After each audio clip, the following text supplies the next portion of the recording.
The envelope had one word on it: James. It sat on our kitchen table between a bowl of tangerines and Anna's crayons, stealing the air from the room. Anna was drawing our shop sign again. Big letters, bright smiles. Nye tapped her spoon and hummed, sweet and careless. James had already opened the envelope once. Inside was a faded childhood photo and 3 lines on the back in hard ink. You signed her future. Now sign yours. My hands wouldn't stop shaking. What does that mean? James stared out the window. It means they found the one thing I can't lose, he said. You, the kids. Then don't go, I whispered. His jaw tightened. If I don't go, they come here. They knock with official papers. They swap labels. They pressure you until you slip once. A sharp knock cut through us. Luan stepped in, face tight. Officer Thu came behind him, calm and watchful. Officer Thu's eyes went straight to the envelope. Public place, he said. No Diep, no children, no signing. My throat burned. And I just stand here and pretend it's normal. James turned to me, apology sitting heavy in his gaze. Diep, I'm doing this so they stop touching our life. I grabbed his sleeve. No more disappearing, I said. I can carry fear. I can't carry silence. His voice went soft. You're right. He slid his phone across the table to Officer Thu. Keep this. Let them track it. Anna looked up, pencil frozen. Mom, is Dad going somewhere? James crouched beside her, forcing a smile. A quick errand, he said. For the shop. Anna's eyes narrowed with child seriousness. Promise you come back before my drawing dries. James swallowed. I promise. He stood, looked at me like he was memorizing my face, and whispered, Keep the front light on. Then he was gone. The door clicked shut, and the house felt too big. Too quiet, like the walls were listening for the next knock. Anna didn't cry. She just watched me. Mom, she said, small voice. Dad always comes back, right? I tasted salt in my mouth before I realized I was biting the inside of my cheek. Yes, I said, too quickly. He promised. Nui reached for me, restless.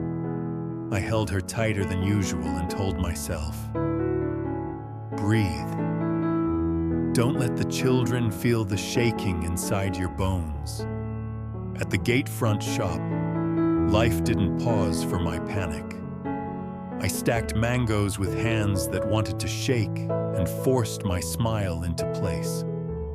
Luan lingered near the gate, eyes scanning the road. Officer Thu's motorbike passed once, then again. Quiet protection. Every time an engine slowed outside, my heart jumped. Mr. Hui drifted over like a bad smell. Gone again, he said, smiling. A man like that always brings trouble. I didn't look up. Buy fruit or move, I said. He laughed and wandered off, but his laughter stayed in my ears. Just before noon, a motorbike stopped at our gate. A man in a plain shirt held up an ID badge. Commerce office, he said. Routine compliance check. My stomach dropped. He looked at our sign, our receipts, our packaging table. Registration documents? In progress, I said.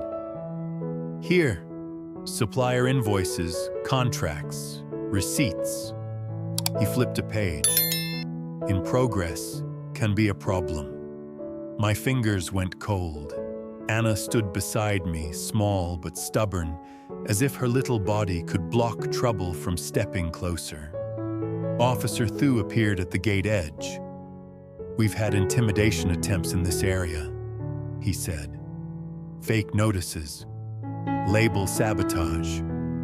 The inspector's posture shifted. We've received reports, he admitted.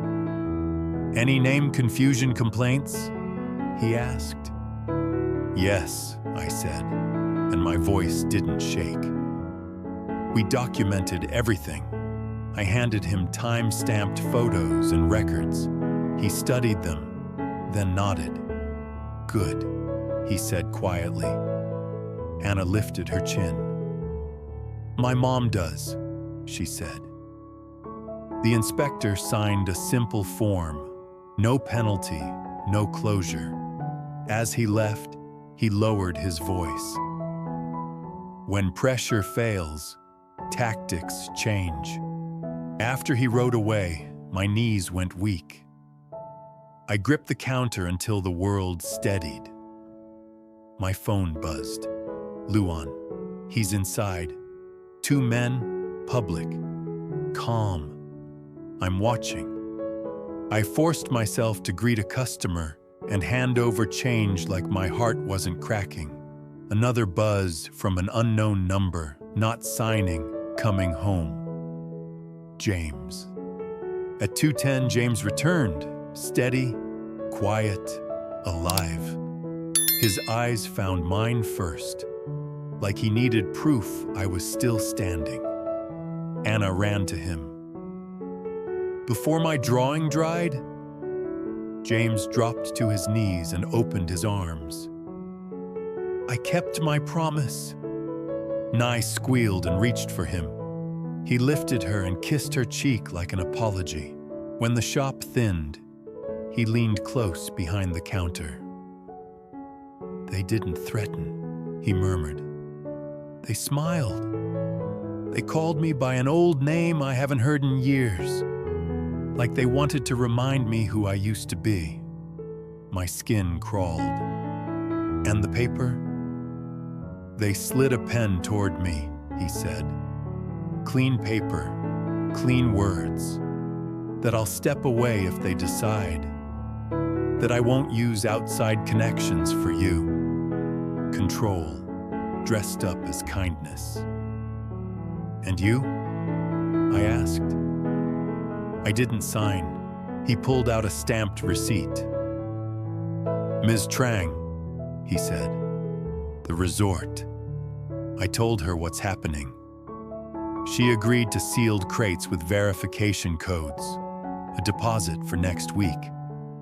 Tears stung my eyes. You did that today? I had to, he whispered, touching my hand carefully. I can't erase my past, but I can protect our future. For one small moment, the shop felt warm again. Anna's drawing lay on the counter, half finished, still safe. Nye giggled in James's arms. I almost believed the worst was behind us. Outside, the afternoon light thinned. The road looked calm. Too calm. James glanced toward the gate. They'll try again, he said. I turned on the front light early. Habit, prayer. That's when I saw the motorbike across the road, a helmet tilted toward our gate, a tiny lens, a click, a flash. My skin went ice and James moved instantly, blocking the window, pulling Anna behind him like his body could undo what the lens had already taken. My phone buzzed again. No number, no name. One photo attached. Anna's face. And 3 words underneath. Sign. or we do. Narrator breaks character. Folks, my heart is pounding. Before we see the rescue, please hit subscribe. The photo on my screen was so clear, I could see the faint smudge of fruit juice on Anna's cheek. The 3 words under it felt like a hand around my throat. Sign, or we do. My knees buckled. The counter edge bit into my palm as I caught myself. James didn't read the message twice. His face went flat in that dangerous way.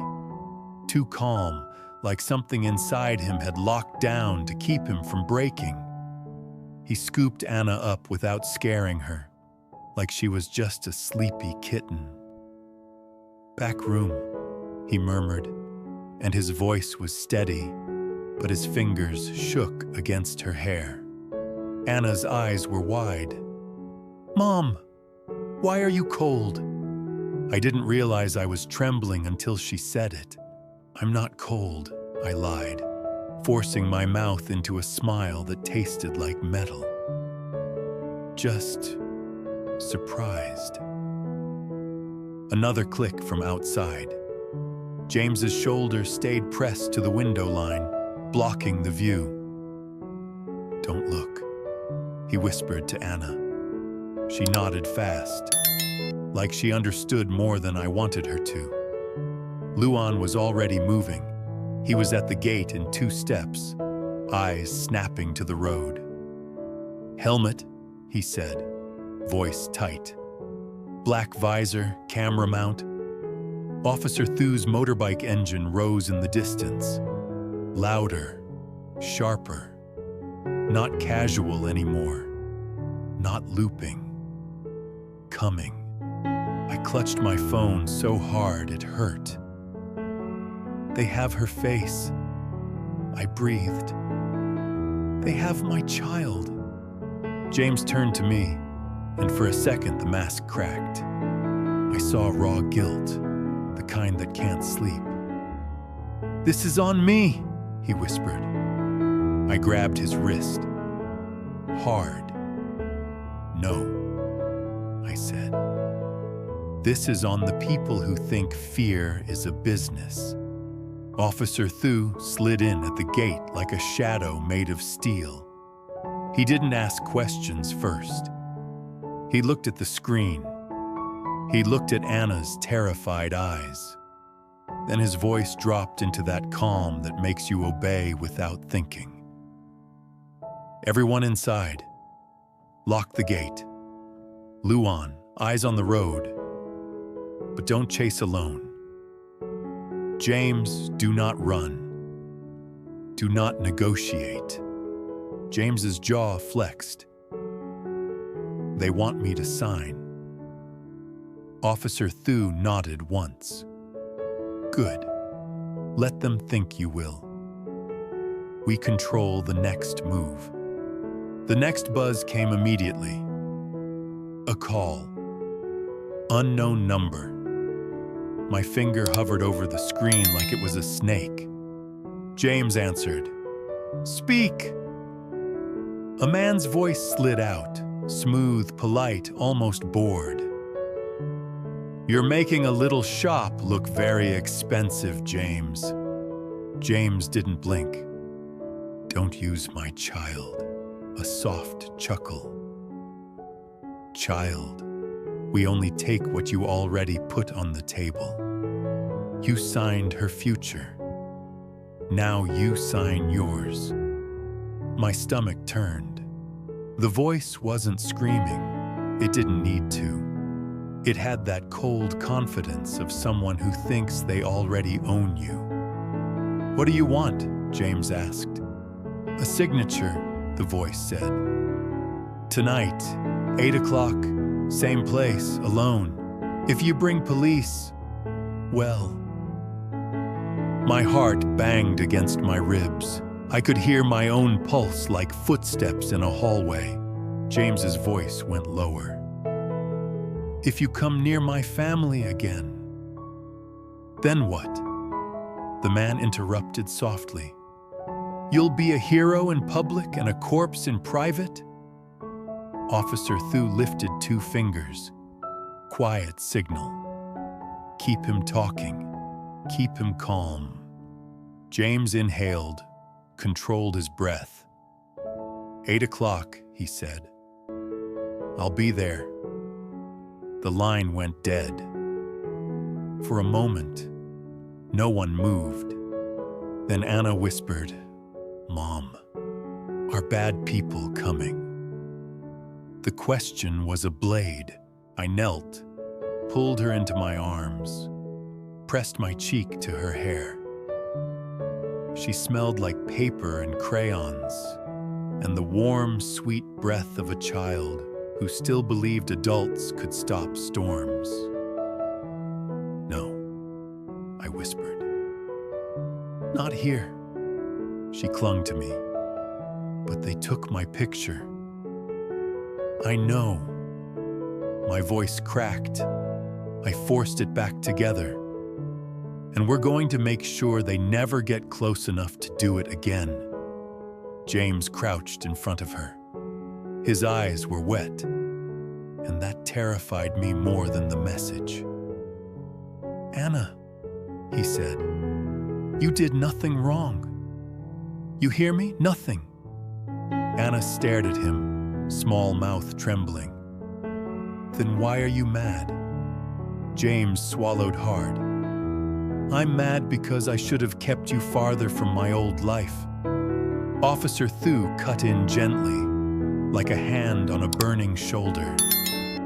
"We used the call," he said. "We set a controlled meet. Public, cameras, plain clothes. We don't wait for them to choose the battlefield." Luan nodded, already texting. "I can pull the shop camera footage, the motorbike, the license plate. If the angle caught it." My throat tightened. "What if they come back before 8? Officer Thu's gaze didn't soften, but his voice did. "Then we're already here." He looked at James. "You're not the bait," he said. "You're the hook." James's mouth twitched, bitter. "And Diep?" Officer Thu shook his head. "Diep stays with the kids. Visible. Safe. Not in the meat." My chest flared with anger. "I'm not a vase you hide on a shelf." James reached for my hand. "Diep," he said quietly. "This isn't about your strength. It's about what they're willing to do." I hated that he was right. So I did the hardest thing. I nodded. 8 o'clock arrived like a heavy footstep you can't stop hearing. I sat in the back room of the shop with the gate locked, the lights on, Anna curled against my side, Nye asleep on my lap. Every small sound, wind brushing the metal gate, a dog barking, made my stomach jump. James left wearing the same plain jacket he wore to meet Miss Trang. No bravado, no drama. Just a man walking into a dark room because his family was behind him. Before he stepped out, he leaned down and pressed his forehead to mine. "If anything happens," he whispered, "you take the kids and you go to the neighbor's house. You don't wait." My throat burned. "Don't say it like that." He looked at me like he wanted to climb into my bones and stay there. "I'm coming back," he said. I searched his face for lies. There weren't any. Officer Thu stayed outside, phone to his ear, voice clipped. Somewhere out there were plainclothes officers and cameras and quiet hands on radios.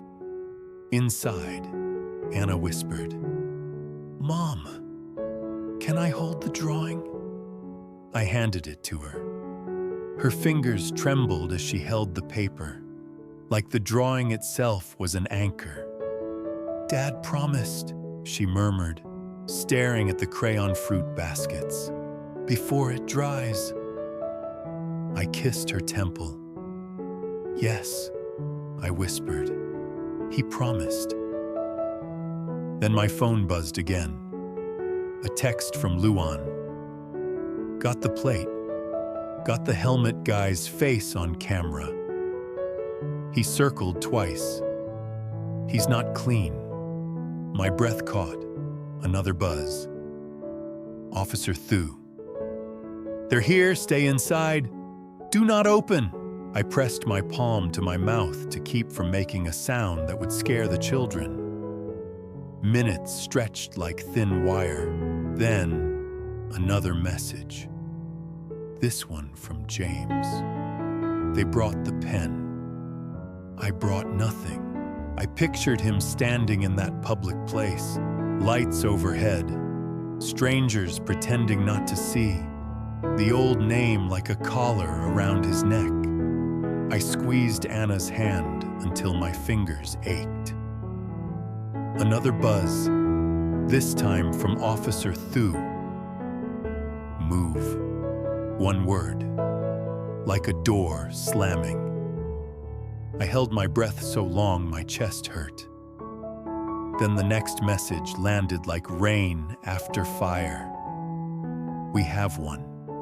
I blinked, not trusting my eyes. "We have one."